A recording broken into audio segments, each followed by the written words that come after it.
healthcare, education, the environment, international aid, crime. Issues affecting all our lives are shaped and driven by Parliament. But how did it all begin? What does Parliament do all day, and how do you fit in?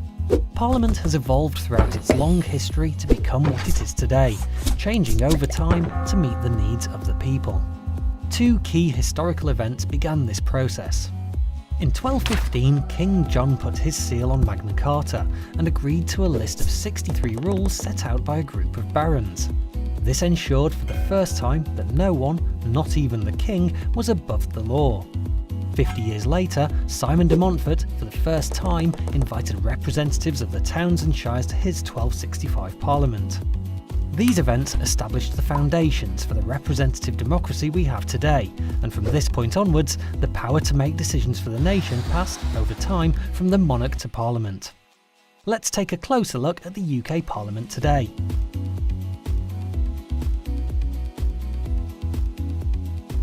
Parliament is made up of three parts: the House of Commons, the House of Lords and the Monarch.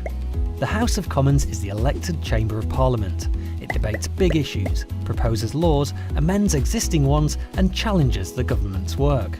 There are 650 members of Parliament, or MPs, who each represent a constituency in the UK.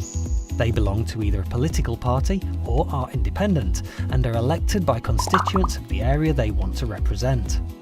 The leader of the party that has the most MPs elected after a general election becomes the Prime Minister and heads up the government. They choose a cabinet made up of 20 senior ministers, who coordinate each government department's work. Parties not in power are called the opposition. MPs from the opposition and government question the government on policy and proposed laws. The Speaker keeps the House in order by chairing these debates.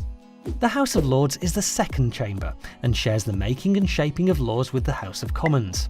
It has around 800 members and it's made up mostly of life peers, and also includes hereditary peers and bishops.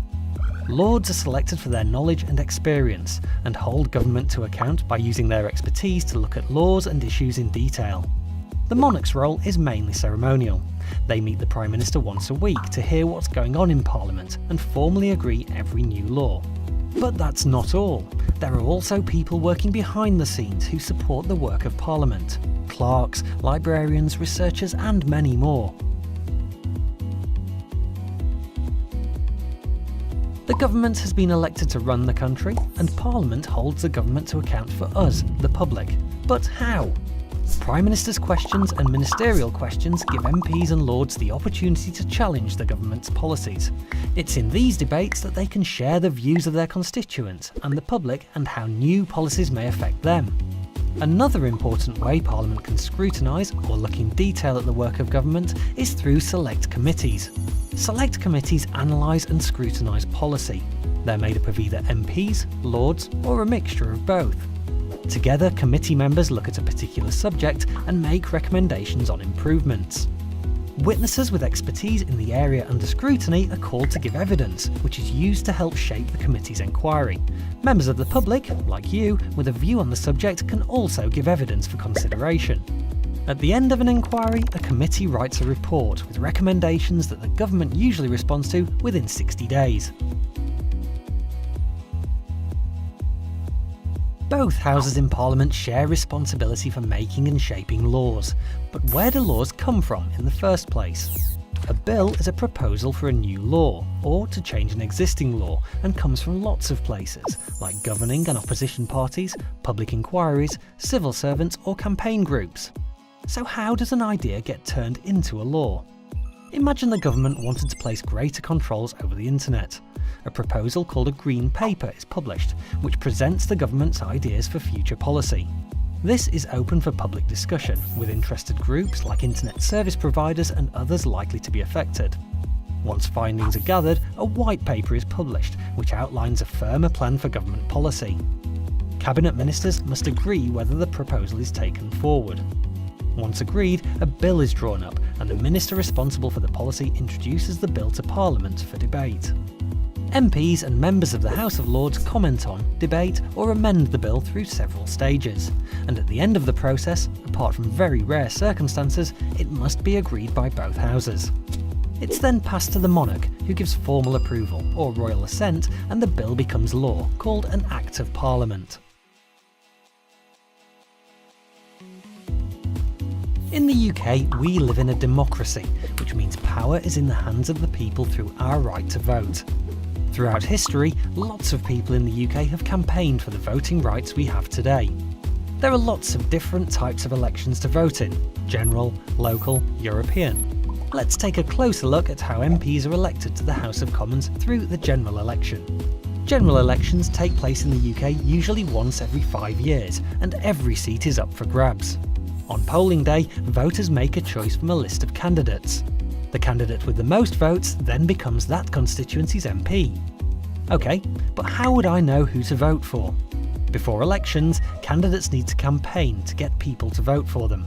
Campaigning can involve handing out political leaflets, speaking in public debates, talking to people during door-to-door visits, and party political broadcasts. Parties standing for election publish a declaration of their policies during the campaign, called a manifesto. Once elected, an MP represents all their constituents, even the ones that didn't vote or voted for a different candidate. The party with the most MPs elected forms the government, and their leader becomes Prime Minister. And if there's a hung parliament, where there's no clear winner, then a minority government or a coalition government may be created, or a fresh election held. One way to have a say in how the country is run is to use your vote. You have to be 18 or over to vote in general elections, but you can register from the age of 16. There are lots of other ways to get involved and have your voice heard, whatever your age.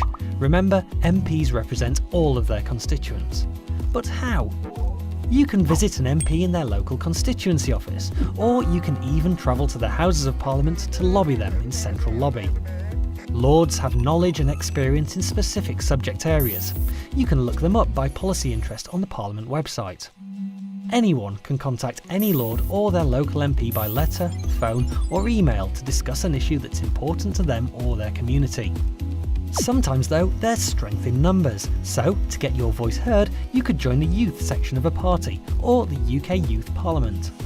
If you're passionate about an issue, you could start a petition for a cause either on paper or online, or join an existing campaign, pressure or protest group to influence decision making. These groups use different methods to get their voices heard, from lobbying to peaceful protest, all designed to bring about change. And don't forget, you can get your voice heard in school or college too by joining or starting a student council, a bit like a mini parliament. So, Parliament sits at the heart of UK democracy, debating the big issues of the day, making and shaping laws, and holding the government to account. By voting, petitioning, campaigning and more, you can also get involved with the work of Parliament. What will you do?